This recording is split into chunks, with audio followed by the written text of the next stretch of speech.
It's weird to me when people find it strange when we call ourselves gods and earths, right? Because I'm saying, what do you want me to be? You want me to be other than God?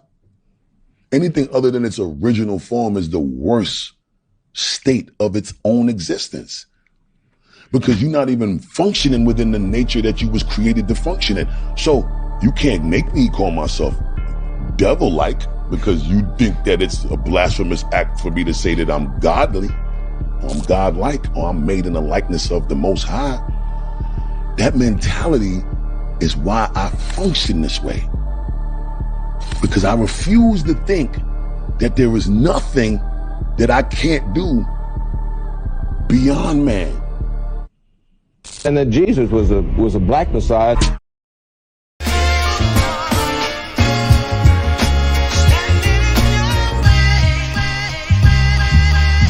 Now I will never be your hater, I'm your biggest fan. I hope it falls into place just how you planned it.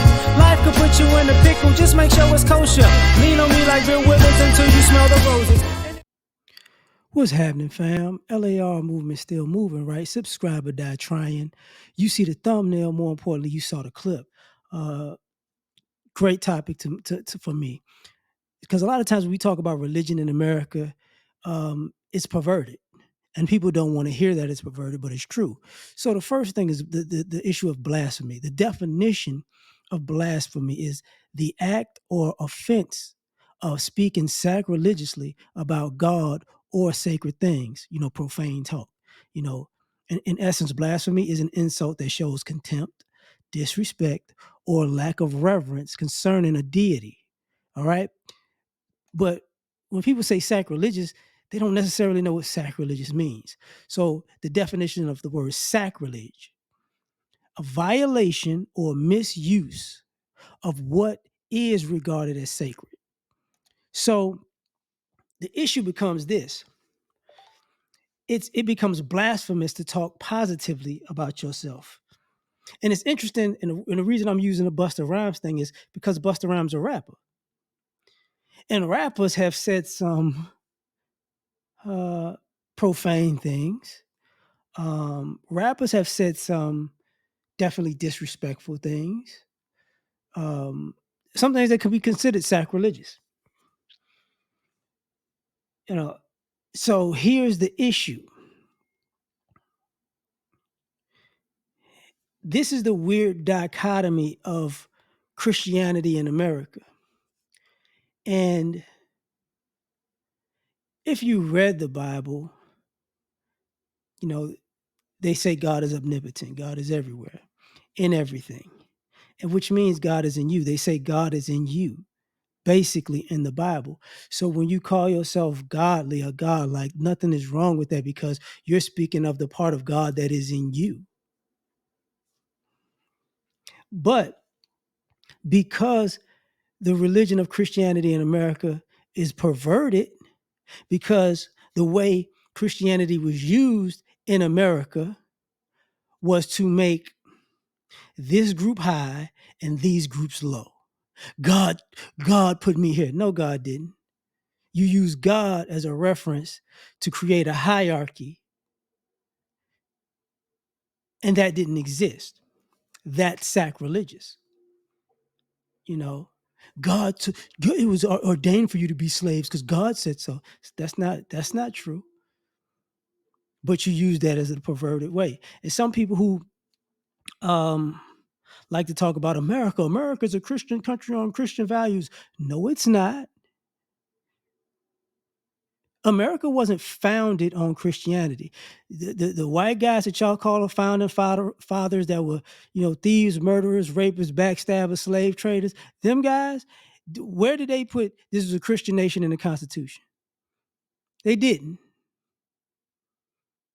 They said that all forms of religion should basically be respected in America. So once again, when you pervert a religion for your own gain, you pervert the nation. And this is why we have all of these ambiguous talks. Not just ambiguous talks, but double-minded people. Because what we're really doing in this country is, instead of being made in God's image and doing the right thing and the righteous thing, we are actually blasphemous because we're trying to retrofit God into our image. This is what I mean. A righteous person who is God-like uses the Bible to do right things, to live in a right manner. A blasphemous person uses the Bible to get over on somebody, to get quote unquote ahead, you know. Like a person who will lie, cheat, and steal from you, and then when you find out they're the ones that lie, cheat, and steal for you, ask for forgiveness, and God said you should forgive your brother 7 times 7. That's blasphemous because they're using something sacred, you know, for basically evil intentions. So this is why people have this weird feeling and duality about forgiveness. Because you should forgive this person because they're genuinely understanding, genuinely wrong, genuinely sincere. They acknowledge what they did, they apologize, and in the Bible you atone what you did. Or then you have this feeling in your gut that's like, I should break this person in half. And people are trying to convince you to forgive them because the Bible will God will want you to forgive. That's not true.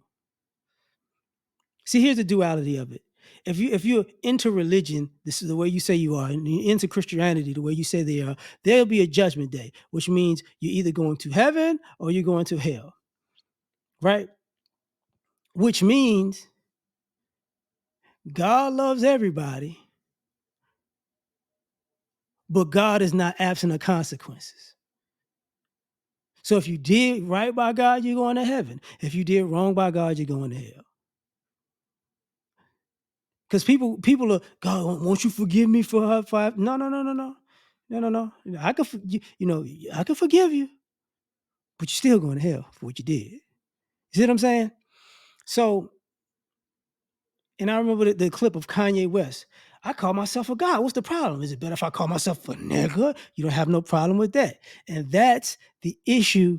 That's why part of the reason why I use the Busta Rhymes thing is because it's this weird duality that we're comfortable calling each other.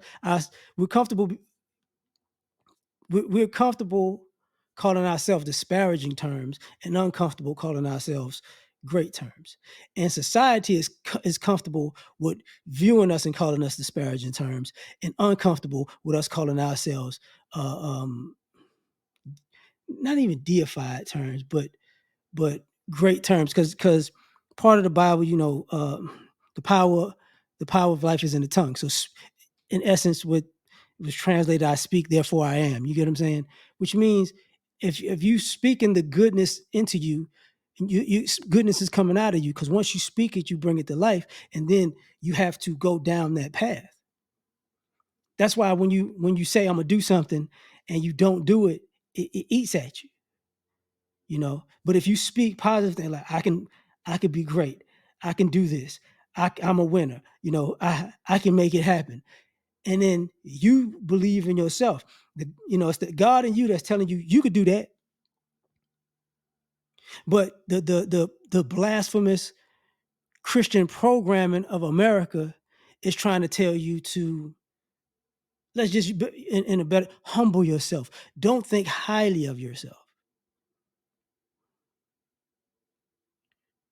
And you should think highly of yourself. And ironically, let me say this in this way: there's nothing wrong with humility, because you don't want to be arrogant, because there's a thin line between confidence and arrogance. You get what I'm saying? You humble your arrogance. You do not humble your confidence. And the reason I'm saying this stuff is because this is what goes on in society, where when people say we're lost and people are lost, you're lost because you took on a religion in a country that perverted a religion, and now you really don't necessarily know right and wrong properly. All right. And there's nothing wrong with speaking highly of yourself and seeing yourself in God's image, because God, he made man in his image, simply put. So that's all I'm going to talk about on this one, man. I hope you get the point. Tell me what you think. Like, share, subscribe, or die trying. Catch y'all on the next one. Peace. You ever been at the top of the universe?